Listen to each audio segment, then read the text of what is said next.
ប្រពន្ធអនឯងភ្លេចពាក់ស្វារេមើលកវលអើឃើញពាក់ចឹងហើយបងអើយមកឈុតនេះបងឯងស្គាល់អូនណាបងឯងពាក់10ឆ្នាំមកលើហើយប្តីបងស្គាល់តែស្អីអត់មកយើមនុស្សស្រីធ្វើអីពាក់តែម្ដងទេពាក់ម្ដងមកហើយតែកម្មវិធីមួយទៀតស្មើនឹងទិញថ្មីពាក់អត់ជន់បរយអត់ជន់ទេតែកញ្ចក់មកឲ្យជន់ផងឬអីគ្រឿងអលង្ការអីឲ្យជន់មើលមេសិនចឹងក្នុងការណាឲ្យឥឡូវបងឯងទៅប្តីសុទ្ធនេះអាហ្នឹងមិនហងការណាអូនសិនមកបងឯងចូលឲ្យអូននេះអិនហ្វៃនេះអូហងការណានៅណាមែនទេយេស៊ូបងស្វាគមន៍មកជួបវ៉ែបងចុងពីប៉ែនេះហ៊ានម៉េះក្នុងកងប្តីដូចជាមានតែ 35,000 ទេហើយឈុតដៃឡូហ្នឹងមិនក្រោម $20,000 ទេអើយមកទិញអត់ប្រាប់មុនទេជំរឿធ្វើខ្មាស់គេម្ដងពេលគិតលុយ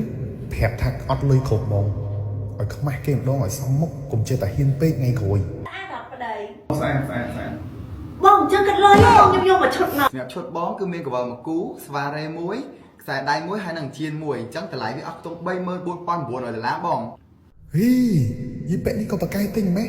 មកល្មមគ្រប់លួយប្តីសល់តែ100ទ្របកុងបងមិនអត់ថោកមិនបងអូបាទហ្នឹងហើយបងគ្រឿងអលង្ការខាងយើងគឺមានតម្លៃធូរថ្លៃដោយសារតែនេះគឺជាគ្រឿងអលង្ការដែលធ្វើឡើងពីពេជ្របដ CVD ហើយជាមួយនឹងសាច់ Platin របស់យើងអញ្ចឹងតម្លៃពេជ្របដ CVD គឺមានតម្លៃធូរថ្លៃជាងពេជ្រធម្មជាតិពី7ដល់13ដងបងអញ្ចឹងទោះបីជាគ្រឿងអលង្ការអស់ច្រើនមែនប៉ុន្តែតម្លៃគឺសមរម្យមែនតើបងមិនស្នាមណាល្មមលុយមកមិនខ្វះគេពីណាមិនលុយឲ្យគេណាស្នាស្អីបងអូនមើលកងបងឯងមុនមកហើយស្នាស្អីមកអញក៏សាហាវវិញអញ្ចឹងអញទុក100ទៅអីទៀតមិនទិញអស់ហ្មងទេបើអត់ទុក100បានលុយណាចង់ឡាយការគេបើពេលនេះអាចត្រឡប់ថយក្រោយបានខ្ញុំចង់ប្រាប់ប្រពន្ធកូនបងថាខ្ញុំមិនយកមកញ៉ាំ